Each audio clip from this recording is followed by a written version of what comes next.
At malaya po tayo makakaupo lahat.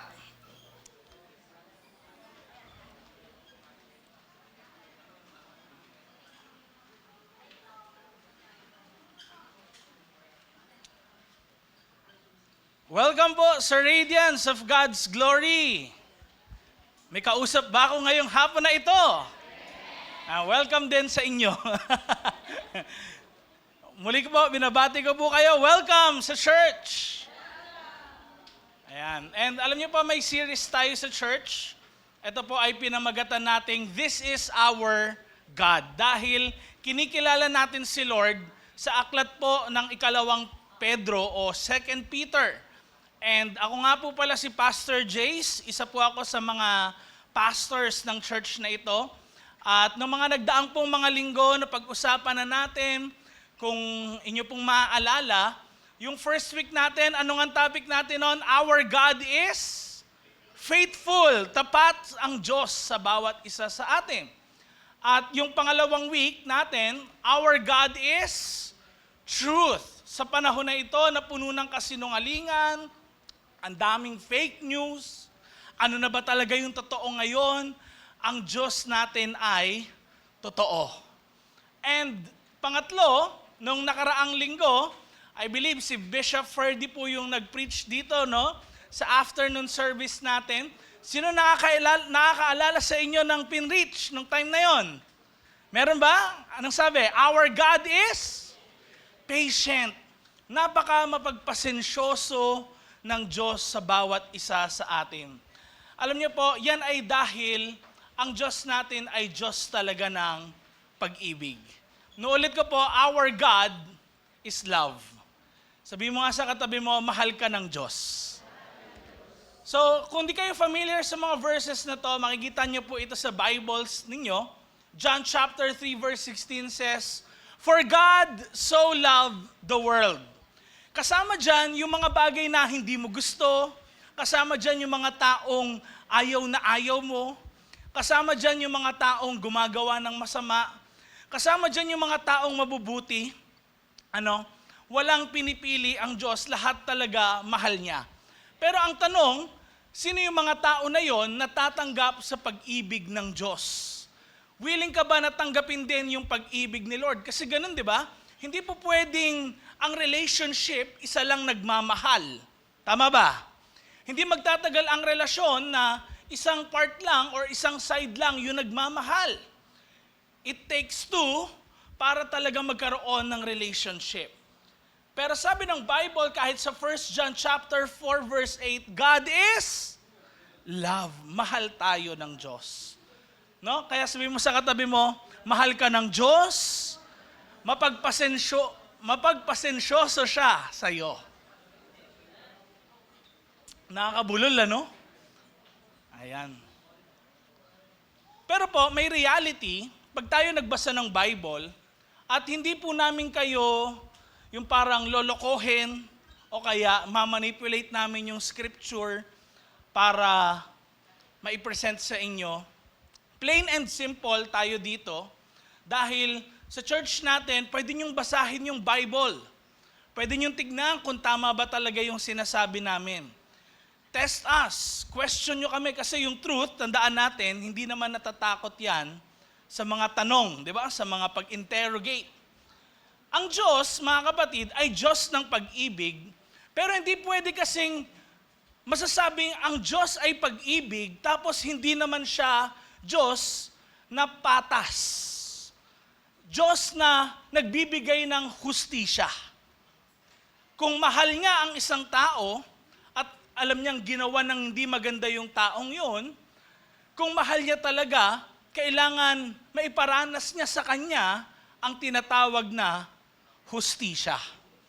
Ito po yung ating topic ngayong afternoon na ito. Our God is just. Muli, pwede ba nating sabay-sabay? Malakas na tinig, sabihin, 1, 2, 3, go. Our God is just.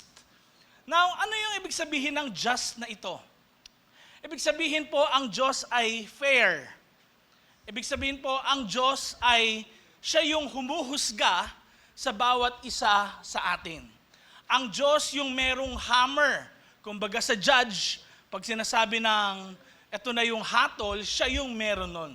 Ang bawat isa sa atin, pwede lang natin ma-point out yung isang tao, ma-describe lang natin siya. But the Bible continuously says that our God is the great judge. Siya yung humuhusga sa bawat isa sa atin. Pero sometimes, hindi natin mag-get si God. Tama ba? Hindi natin mag-get si God. Kasi alam natin, yung 3-pound brain natin, if God is God, hindi pwedeng kaparehas lang natin ng utak si God. And meron siya mga bagay na nakikita, past, present, future, mga bagay na nalilihim, hindi natin alam yung kalooban ng isang tao, tumatakbo sa isipan niya, yung past niya, but God knows everything. Unfortunately, tayong mga tao, dahil nga tao tayo, we are limited. But God is unlimited. And minsan, isa rin ako sa nagtatanong, sabi ko, Lord, ewan ko kung kayo rin to, no? Sabi ko, Lord, next slide please, parang ang unfair naman. May iba nakakaranas ng ganitong magagandang buhay, but ako hindi. But sometimes, Lord, parang may favorite kang tao. Tapos parang ako, hindi mo naman ako favorite. Sino sa inyo nakaka-feel ng mga ganon sometimes? Diba? Does it ring a bell sa'yo na parang, ba't yung iba, ang ganda na nagiging buhay nila, tas sa akin parang ganito? Ba't yung iba nakakaranas ng fairness ni God, ba't parang sa akin unfair? Especially sa nangyayari po sa kapanahunan natin ngayon. Diba? Parang mapalad ka kung anak ka ng contractor sa panahon ngayon.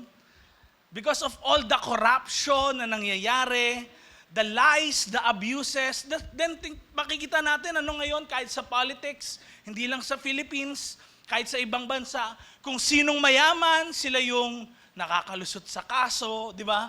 Kung sino yung merong power, merong authority, merong influence, meron silang group na sinasamahan para bang kaya nilang makalakpas sa mga kasalanan nila, sa mga abuses na ginagawa nila.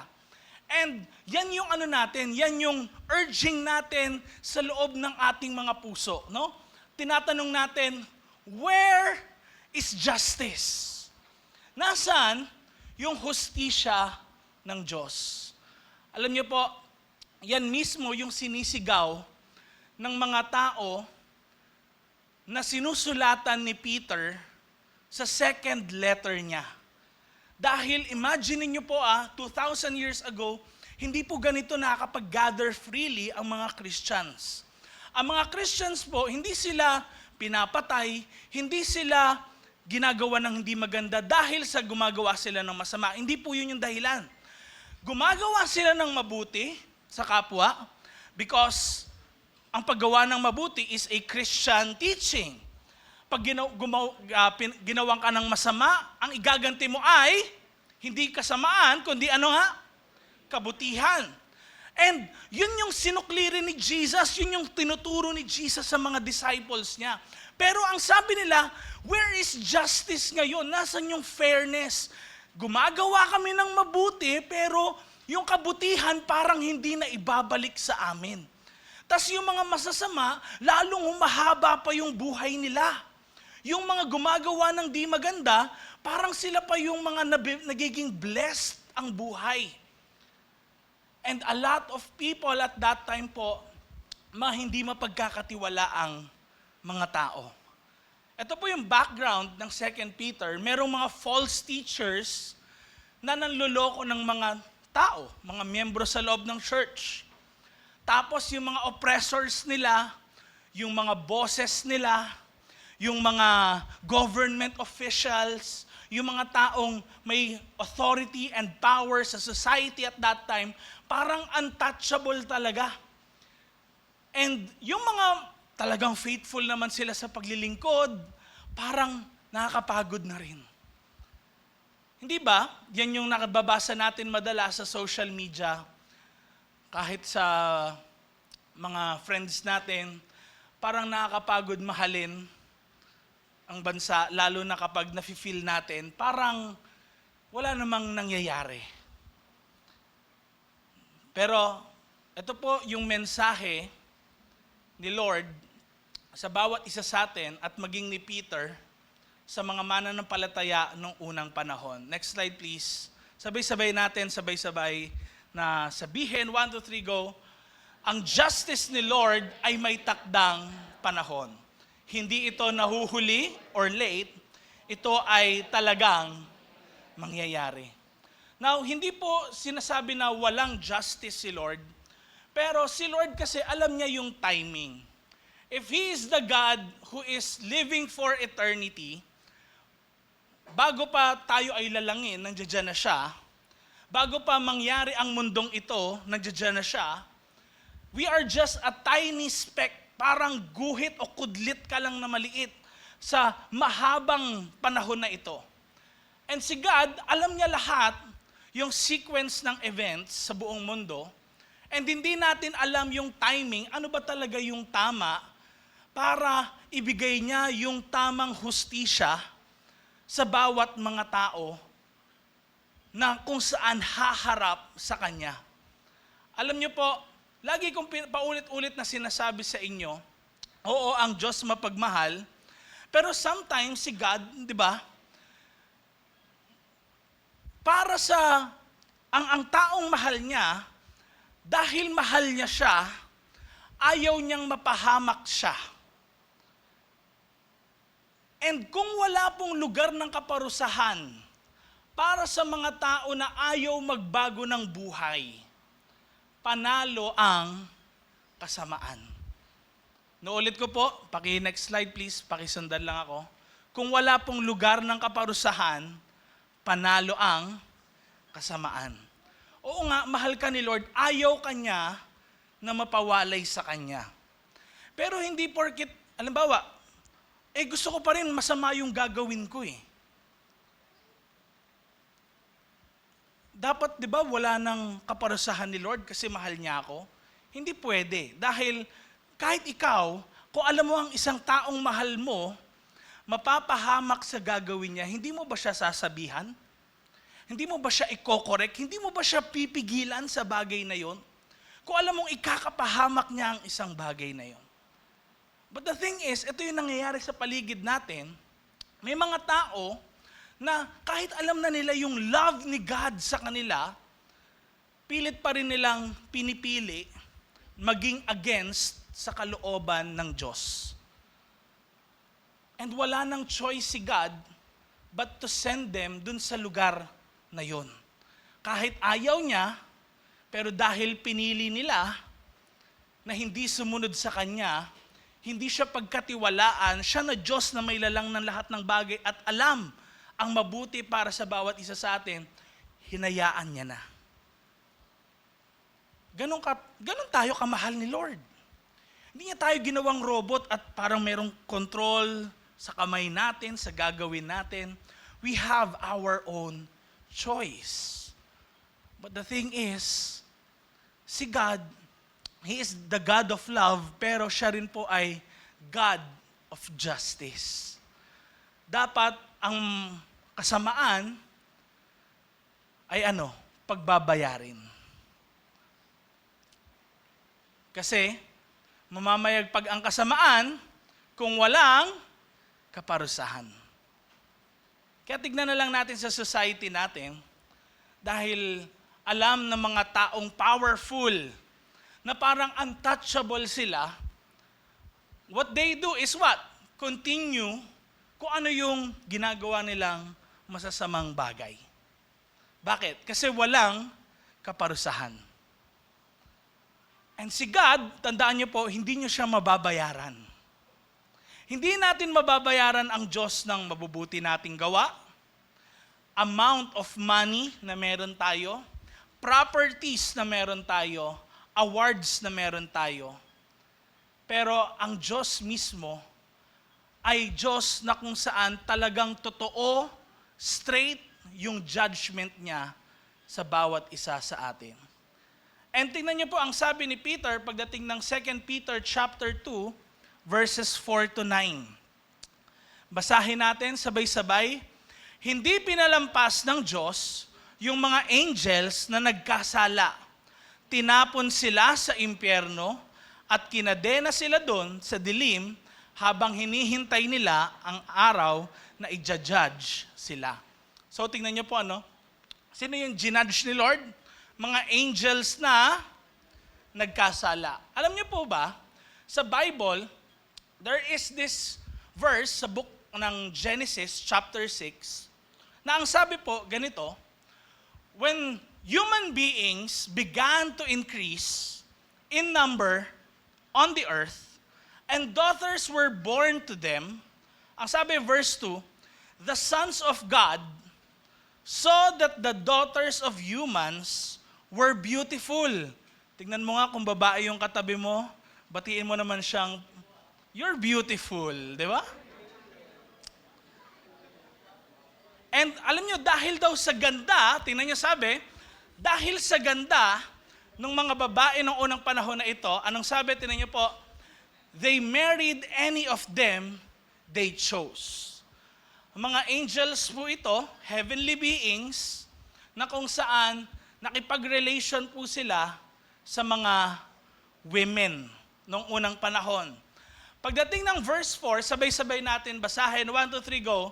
The Nephilim were on the earth in those days, and also afterward, when the sons of God went to the daughters of humans and had children by them. They were the heroes of old, men of renown. So, alam niyo po ba, na itong mga Nephilims na to, sila yung mga naging anak ng mga angels or heavenly beings na ito. Kahit sabihin niyo po na siguro ano lang yan, pastor, myth or fantasy. Kapag ngayon tinrace mo sa Amerika, sa Pilipinas, sa iba't ibang parts ng buong mundo, when you ask yung mga matatanda talaga, anong mga stories nila tungkol sa giants, you begin to wonder. Hindi naman nakikipag-usap, wala namang telephone nung unang panahon, bakit kaya may kanya-kanyang myth ng giants? Sa buong mundo hindi lang sa Pilipinas. Sa Pilipinas, tinatawag silang kapre. Nakuha nyo? So, any part, kahit yung mga island lang sa ibang bansa, meron kanya-kanyang myth about giants. So you begin to wonder ngayon, myth pa rin ba talaga yon or is it really history? Kahit makikita niyo yan kapag nagbasa kayo ng Greek mythology, meron kami nung professor na nag-aaral ng Greek myth, and sabi niya, para daw sa mga Greeks talaga, it's not a myth. History talaga nila yon. And you begin to wonder, pag nagbasa ka ngayon ng Bible, there's a talk about these giants na ito. And ito rin yung dahilan kung bakit po nagkaroon ng flood sa mundo nung unang panahon. Tingnan niyo po, ang sabi ng verse 5, sabay-sabay natin basahin, 1, 2, 3, go. The Lord saw how great the wickedness of the human race had become on the earth, and that every inclination of the thoughts of the human heart was only evil all the time. So nung unang panahon, talagang masasama talaga yung mga tao sa mundo. Wala na silang pakialam sa Creator God. Kaya if you're wondering, ano lang ba, for the past 2,000 years lang ba yung history natin? No. Talagang makikita mo po na marami talagang years na yung nakalipas. Di ba, nabutas nga yung natin, ozone layer, etc. Talagang maraming taon na ang nakakalipas. And one of those years, dumating po yung mga angels na ito, and they bore, next slide please, ganito, mga giants. And ang sabi ng binasa natin kanina sa 2 Peter, pinarusahan ni Lord yung mga angels na yon, na iniwan nila yung kanilang domain, yung kanilang inutos sa kanila ni Lord na i-assign sila sa gagawin nila, iniwan nila, then nakipag-mate sila sa mga human beings. So hindi sila part ng natural creation ni Lord. Kung kaya, mababasa natin dinala sila sa tinatawag na hell, impyerno. Or in general, nung unang panahon, tinatawag siyang Hades or Sheol. No? And kung hindi nyo po alam, meron tayong topic tungkol dyan, about the 6 compartments ng hell na tinatawag. And one of those compartments, yan po hindi dyan magkasama yung yung demonyo tsaka yung mga tao, hindi po. When you really read the Bible, you will get to know na hindi yun sa loob ng impyerno, yung demon merong hawak na fork, tas sinasaksak yung mga tao. Hindi po ganun. Next slide please. There's actually, may part na humans yung nakatira doon, tas may part na mga spiritual beings. And yung sinasabi sa Bible na nilock doon yung mga angels noong unang panahon, next slide, ay itong part na ito. Yan, yung Tartarus or pits of darkness. Now, bakit natin to kailangan pag-usapan? Dahil number 1 po mga kapatid, hindi bulag ang Diyos. Nakikita niya ang lahat ng bagay. Whether in the spiritual, whether in the physical, whether in the secret or known ng mga tao, walang malilihim sa Diyos. Kahit feeling mo, ikaw lang naman mag-isa doon, wala namang nakakakita, kapatid, because the Lord is the God of justice, alam niya kung ano yung lihim, alam niya kung ano yung hayag, alam niya kung ano yung solong ginawa mo, alam niya kung nakipag-usap ka dun sa mga grupo ng mga tao ng iyon, kahit walang CCTV, God knows everything. Kaya tignan niyo yung sabi, pagdating ng verse 5, hindi pinalampas ng Diyos yung mundo nung unang panahon. Anong ginawa niya? Nagpadala siya ng malaking baha. Now you know, hindi po trip lang ni Lord na magpadala ng malaking baha nung unang panahon para ma-wipe out ang humanity. Anong ginawa? Kasi they were against God for thousands of years. Anong sabi? At nagpadala siya ng malaking baha para wasakin ang mga masasama. Pero niligtas niya si Noah at yung 7 kasama niya. Pinreach ni Noah kung paano mamuhay ng matuwid. Now, ito natin makikita na talagang tinitignan ni Lord ang bawat isang tao even before pa ng panahon natin na ito, na kung saan tinitignan niya talaga sino ba yung mga tao na kung saan sumusunod sa Kanya at sino yung mga tao na ayaw talagang sumunod, gusto pa rin kasamaan yung ginagawa nila. Huwag tayong magtaka kung bakit pagdating ng flood, konti lang talaga yung naligtas. And it is because nung panahon na yon, si Noah lang talaga at ang kanyang family yung gustong sumunod sa Diyos. Alam niyo po ba that in the Bible, before Noah, mahaba pa po yung buhay ng mga tao noon. And pag binasa niyo po yung book of Genesis, mababasa niyo po yung buhay ni Enoch. Next slide please, pakita natin. Next slide, isa pa. Okay? Mababasa niyo po yung buhay ni Enoch. Nung 65 years old siya, nagkaroon siya ng anak. Ang anak niya po ay si Methuselah. Sabihin nga natin yon, Methuselah. So, ang story is this. Nung napanganak si Methuselah, 65 years old si Enoch, after nun, Enoch walked with God for 300 years. Sabi ng book of Genesis chapter 5 verse 22. And ang pinangalan niya sa anak niya ay Methuselah. Again, say that word, 1, 2, 3, go. Methuselah. So, bakit kaya Methuselah? Anong meron sa name ni Methuselah? Pwedeng advance tayo 2 slide. Anong meaning ng word na Methuselah, ng name na Methuselah? A man of the dart or spear. So in other words, nung una pong panahon, napaka-important ng meaning ng names. Hindi yung magpapangalan ka dahil trip mo lang.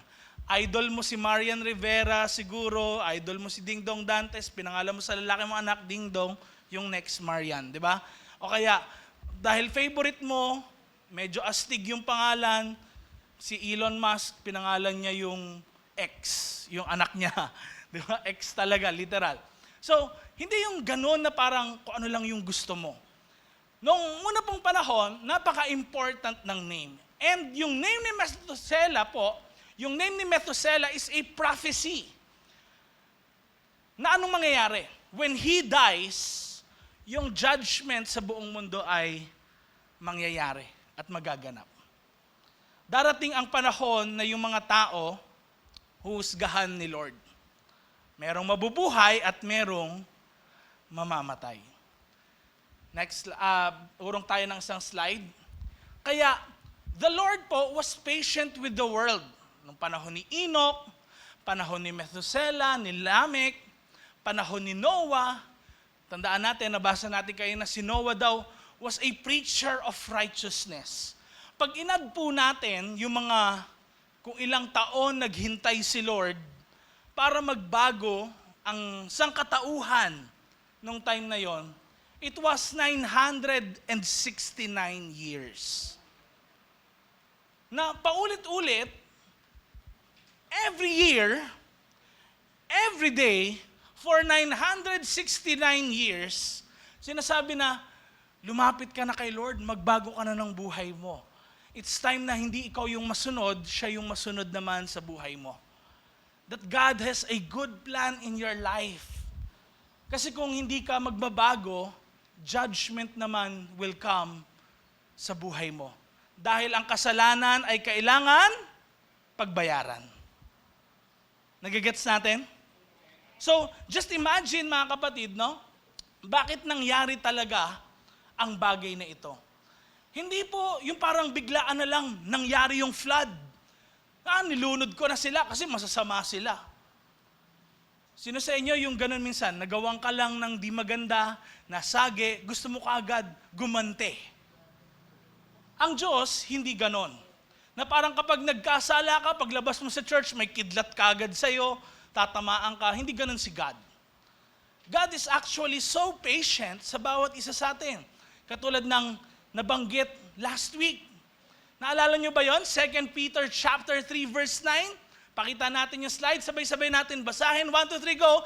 Hindi mabagal ang Panginoon sa pagtupad sa pangako niya. Di gaya ng iniisip ng iba. Actually, ano daw? Pinagpapasensyahan niya kayo.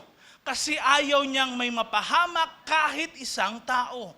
Ang gusto niya, magsisi at tumalikod sa kasalanan ang lahat. So nakita natin si God ay hindi yung mabilis uminit yung ulo, but He is a God who is patient.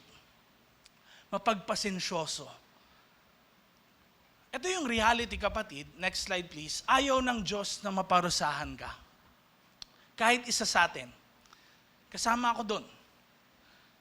Hindi talaga yun yung puso niya. Hindi siya nag-e-enjoy. Naparusahan. Yes! Hindi siya ganun. Pero kapag pinili talaga natin na lumayo sa Kanya, pinipili natin na lumayo dun sa protection niya. Kapag po tinanggihan natin, next slide please, yung biyaya niya, tayo mismo yung pumipili ng kaparusahan na kasama ng buhay na hiwalay sa Kanya.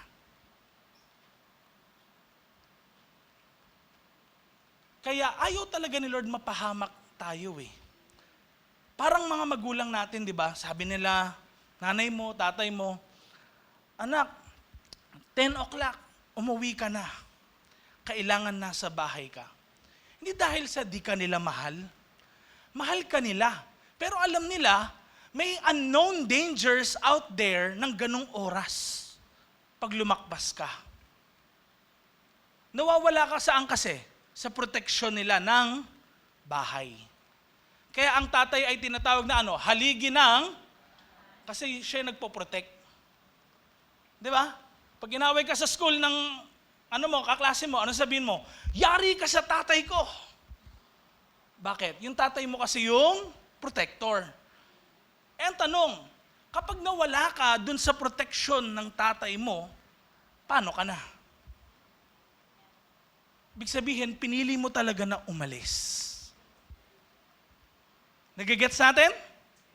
Sabi mo sa katabi mo, huwag ka aalis sa proteksyon ng Diyos. Next slide please. Point number 2 natin, pinoprotektahan po ni Lord ang mga faithful.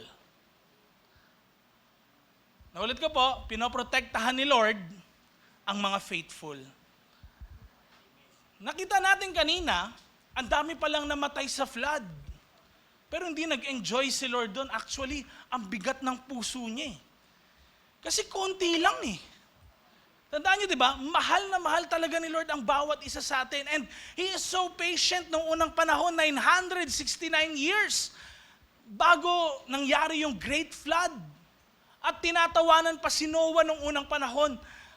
Hindi naman mangyayari yan eh. Dahil, bakit? Hindi pa umuulan po noon. Hamog lang ang nagdidilig sa lahat. Kaya gulat na gulat sila nang dumating yung araw na umulan ng malakas at kahit yung tubig sa ilalim ng lupa bumulwak. Pero, merong napahamak, meron din namang naligtas. Ganon din si Lord sa susunod na example ni Peter. Pagdating ng verse 6, tignan niyo po ang sabi, sabay-sabay natin basahin, 1, 2, 3, go. Pinarusahan ng Diyos ang mga city ng Sodom at Gomorrah. Sinunog sila hanggang sa abo na lang ang natira. Ginawa silang example ng kung anong mangyayari sa mga taong ayaw sumunod sa Diyos. Hindi dahil sa hindi sila mahal ni Lord, kundi it was their choice. Pinili talaga nila. Nagigets niyo po ako? Hindi dahil sa, kaya ka pinagbabawalan dahil di ka mahal ng parents mo. Hindi, mahal ka nila. Pero kung di ka nga susunod, merong mangyayaring hindi maganda. Nagigets po natin? But the Lord was patient, next slide, with Sodom and Gomorrah. Sa panahon po ngayon, kahit magtingin kayo sa YouTube, magtingin kayo sa mga books dyan ng archaeology, magugulat kayo, bakit kaya sa dinami-dami ng books, yung Bible yung nagiging reference nila para sa pag-trace ng mga archaeological evidences. Na ngayon talagang totoo. Talagang may nangyari, talagang nandoon yung sulfur, nandoon yung mga iba't ibang nadidiscover nila. It happened thousands of years ago. Hindi yan basta truth lang. Fact din yan. Pero alam niyo po, sa mga kapahamakan na ganyan, may nililigtas si Lord. Pagdating ng verse 7, mababasa natin, ang sabi ni Peter, pero niligtas ng Diyos, sino daw? Si Lot. Mabuting tao siya. At sobrang nahirapan ng kalooban niya dahil sa mga ginagawang kahalayan ng mga masasamang tao. Tignan niyo po, si Lot at yung family niya, o yung mga anak niya, sila lang po yung niligtas sa Sodom and Gomorrah. Ayaw talaga ni Lord i-judge sila, pero darating yung time na kailangan silang i-judge. At meron pa rin makikita na faithful. May ililigtas si Lord dahil sila ay mabuting tao. Take note, na ano ba talaga ibig sabihin itong mabuting tao dyan? No? Kasi parang ang akala natin ng mabuti, wala ka namang pinapatay. Tama? O kaya, ang mabuti na iniisip natin, bihira ka lang makagawa ng kasalanan. O kaya sa mga crucial decisions ng buhay mo, wala kang nagagawang kasalanan gano. But actually, next slide please, dikaios yung word na ginamit po doon sa mabuting tao. No? Nung sinesearch ko siya, hindi pala tinawag si Lot na mabuting tao dahil siya ay matuwid, na wala siyang kasalanan ginagawa. O dahil si Lot ay perpekto kaya tinawag siyang mabuting tao. Hindi po. Actually, pag binalikan niyo yung story ni Lot, hindi rin maganda yung mga nagiging decision niya. Dahil mapapahamak yung guests niya, hinayaan niyang galawin ng mga lalaki yung anak niya. Hindi magandang decision. Pero tinawag na mabuting tao si Lot. Bakit kaya? Ano ang meron kay Lot na hindi natin alam, na hindi natin nakikita? Ano po yung sinabi sa verse 8? Binasa natin kanina, namuhay ang mabuting taong ito kasama ng mga masasama. At tignan niyo yung sabi dito, araw-araw siyang nagtitiis.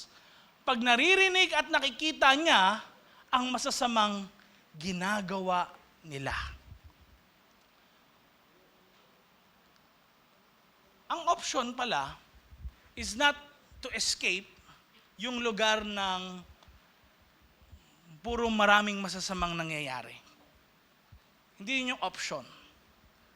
But to endure dun sa lugar na yun. Ikaw yung maging kakaiba sa lugar na puno ng kadiliman. Kasi ang liwanag, mas lalong nagliliwanag sa gitna ng mas lalong madilim na lugar. Ang dikaios pala, mga kapatid, ibig sabihin nito, next slide, meron si Lot na puso na sensitibo sa kasalanan. At patuloy pa rin niyang hinahangad na mamuhay ayon dun sa standard ni Lord. Hindi sa sarili niyang standard, hindi sa standard ng mga kapitbahay niya, kundi sa standard ni Lord. Ano ba yung mabuti sa paningin ng Diyos? Hindi yung mabuti para sa akin, hindi yung mabuti para sa kanila, kundi yung kung maghahanap siya ng validation, hindi sa sarili niya, hindi sa mga kapitbahay niya, kundi kanino? Kay Lord. Pag ginawa ko ba itong bagay na ito, matutuwa ba ang Diyos o hindi? Ang tanong sa bawat isa sa atin ngayon, next slide, nahihirapan ba ang kalooban mo sa mga kasamaan na ginagawa ng mga tao or parang wala ka lang pakialam, okay lang sa'yo? Ay, ginawa niya yung masama na yon? Sige, gawin niya lang, okay lang. Ginawa niya naman yun sa iba eh. Sa akin hindi. Ligtas ako. Ano ibig sabihin nun? Kung natutuwa ka, hindi ka si Lot. Hindi ka parang si Lot na tinatawag ni Peter na mabuting tao. Dahil bakit? Hindi nahihirapan yung kalooban mo sa kasamaan na nakikita mo. Kaya huwag tayo magulat kung bakit may mga minsan nagrarant sa social media tungkol sa mga nangyayari sa Pilipinas, sa buhay nila. May ina-expose na mga kasamaan ng ibang mga tao. It's a natural thing. Bakit? Dahil nahihirapan ka, gusto mo kasing sundin yung kalooban ng Diyos. Pero doon ka matakot. Kapag wala ka nang nararanasan na konsensya sa puso mo or bigat sa puso mo na okay na lang para sa'yo yung kasamaang ginagawa ng iba. Kasi si Lot, nahirapan yung loob niya. Tanungin mo mga katabi mo, nahihirapan ba kalooban mo? Pag may gumagawa ng masama, or natutuwa yung kalooban mo. Point number 3, last but not the least, ang hustisya po ng Diyos ay laging may pagbalanse ng awa.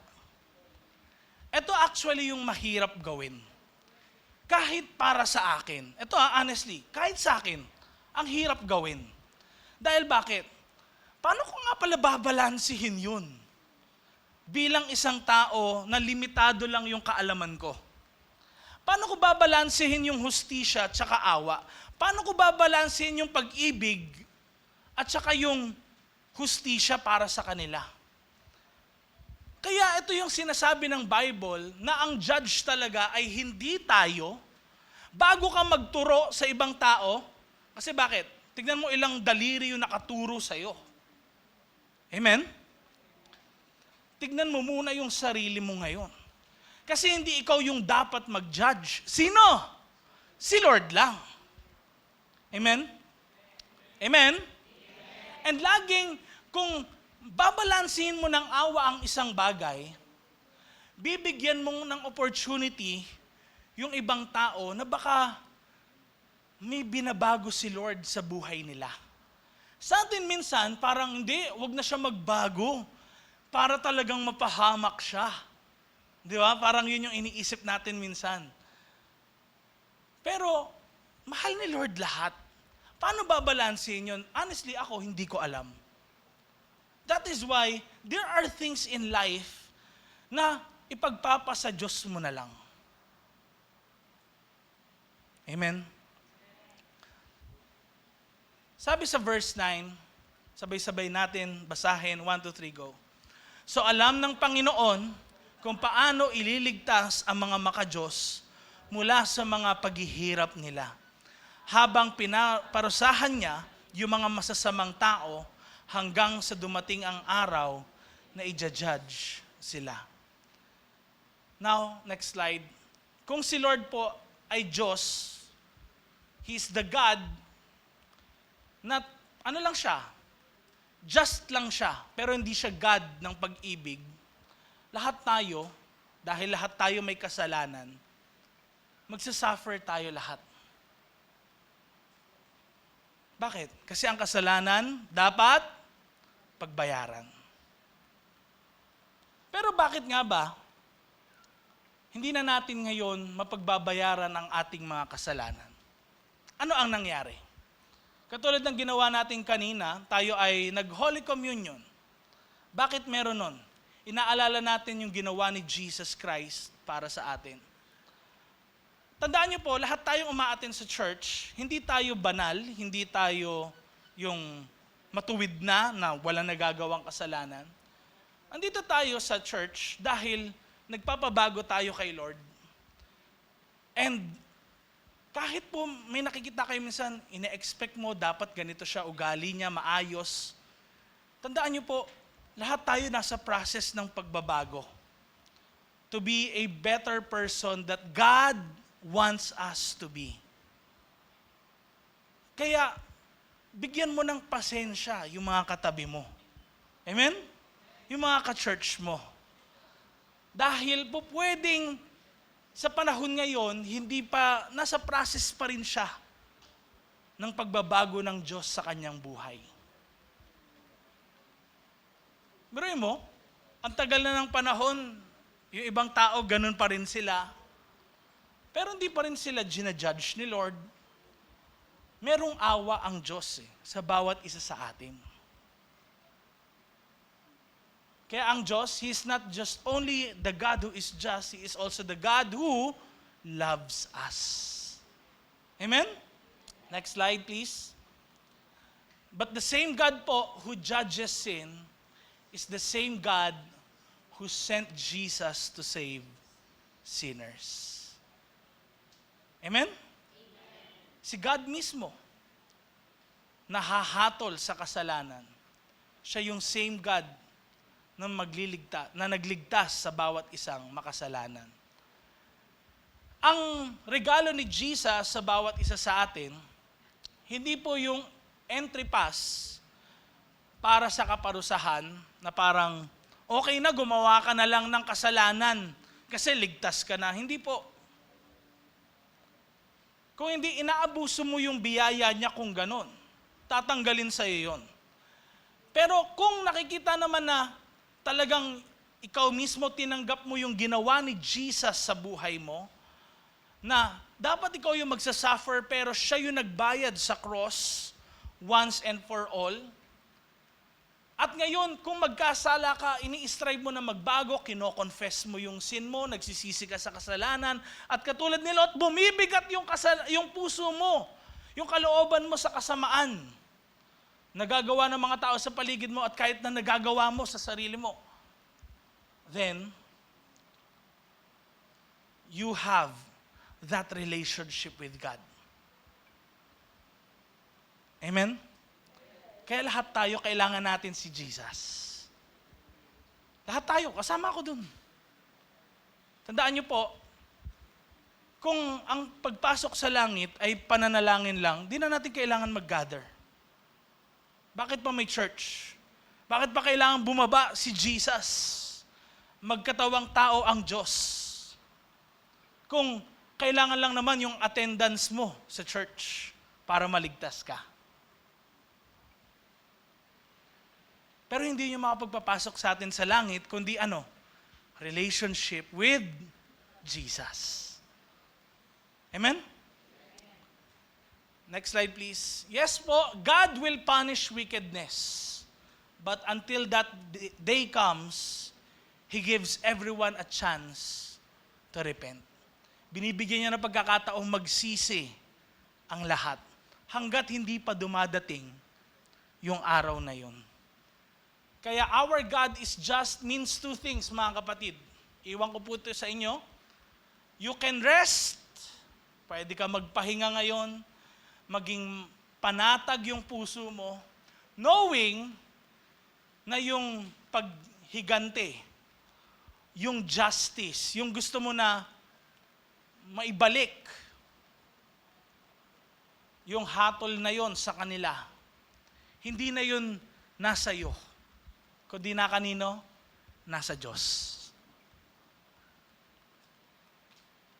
Alam niya yung tamang amount. Alam niya yung tamang parusa. Alam niya yung lahat ng ganong bagay. And you can trust, pwede mong pagkatiwalaan na lahat ng kamalian ay magiging tama, maitatama. Lahat ng mga kasalanan maiko-correct. At yung awa niya at yung judgment magkakaroon ng balanse. Kaya isang bagay po ang iiwan ko sa inyo. Next slide. Conclusion natin, sabay-sabay natin basahin. Hindi mo kailangan lumaban ng madumi kahit na unfair ang mundo. Pwede kang mabuhay na malinis dahil ang justice ay nasa Diyos. Hindi mo kailangang dayain yung ibang tao para lang makapaghigante. Mabubuhay kang panatag yung puso mo dahil si Lord, pag siya ay nag-judge, perfect yan. Amen? Tayo ay manalangin ngayong hapon na ito. Lord, lumalapit kami as one church sa inyo ngayong hapon na ito. Dalangin namin, Lord, kung ano man yung mga nasa sa puso ng bawat isa, dala-dala nila, na parang ang hirap pagkatiwalaan ka sa mga bagay na katulad ng justice. Natitempt kami na maghigante at hindi ipagkatiwala sa iyo. Tulungan niyo po ang bawat isa sa amin. Matutunan namin mula sa araw na ito na ipagpasayo ang ibang mga bagay na hindi naman namin kayang gawin at hindi namin kayang ipamuhay. Lord, dalangin po namin na ang response ng bawat isa sa amin from this day forward ay talagang magkaroon ng pagkakagalit o pagkabigat ng puso pagdating sa kasamaan. Huwag namin i-tolerate yung kasamaan na nasa paligid namin. Pero tulungan niyo po ang bawat isa sa amin na ikaw pa rin, Lord, yung maging solusyon sa mga injustices na nangyayari sa paligid.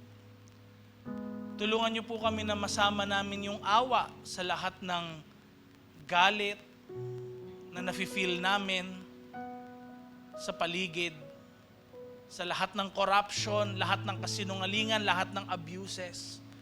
Tulungan niyo kami, Lord, na kahit sa sarili namin mga buhay, magawa po namin na mabalanse ang pag-ibig at hustisya. Dahil yon ang nais mo. Kaya Lord, mula sa araw na ito, kung sino man sa kanila yung dumalo, na merong grudges sa ibang mga tao, may mga mabibigat silang sama ng loob, bitterness. Lord, dalangin ko po na wag po humantong sa panahon na kung saan sila po ay mapapahamak dahil sa pagganti rin nila sa ibang mga tao. Kung hindi, Lord, may mga bagay talagang tulungan niyo po sila na maipagpasa Diyos na nila ang mga ito. Kaya Lord, ang dalangin namin, kung umuwi po ang kahit sino man sa kanila na mayroong mabigat na puso, paglabas ng lugar na ito, Lord, at maging sa mga oras na ito, mapagkatiwalaan nila yung binibigay mo na kapayapaan dahil ikaw ay Diyos who is just and who is love. Lord, we thank you and bless you this afternoon. Thank you, Lord, sa buhay ng bawat isa sa kanila na dumating sa lugar na ito, nakinig na yung mga salita. Dalangin ko, Lord, ano man po yung mga bumabagabag sa kanilang pag-iisip, bigyan niyo sila ng peace, ng comfort. Sa mga taong dinala niyo po dito, Panginoon, maybe it's their first time, patuloy ka nilang makilala sa kanilang buhay. At ganun din, Lord, meron siguro mga umatin din dito, meron mga sakit at karamdaman. If you are that person, pwede mo bang itaas yung kamay mo? Let me pray for you, mga meron sakit at karamdaman po na dumating sa lugar na ito. Right now, Lord, sa pagtaas ng kanilang mga kamay, we believe that your power is moving sa kanilang mga buhay. Merong mga sakit sa ulo, sakit dito sa paghinga nila, sa kanilang puso, maging dito sa lower sections ng kanilang mga katawan. Right now, I see that the Holy Spirit is moving in your life. Receive the healing now in Jesus' name. And Lord, ganun din po, alam namin, kayo po yung magbibigay din ng opportunities sa buhay ng bawat isa sa kanila. Meron ditong mga nag-a-apply ng visa, nag-a-apply ng mga passport. Lord, tulungan niyo po sila. I-guide niyo po sila. And ayon po sa iyong kalooban, matatakan at makapangyari po ang mga pagta-travel din nila. In Jesus' name, amen and amen. Come on, can we give Jesus the best clap of praise?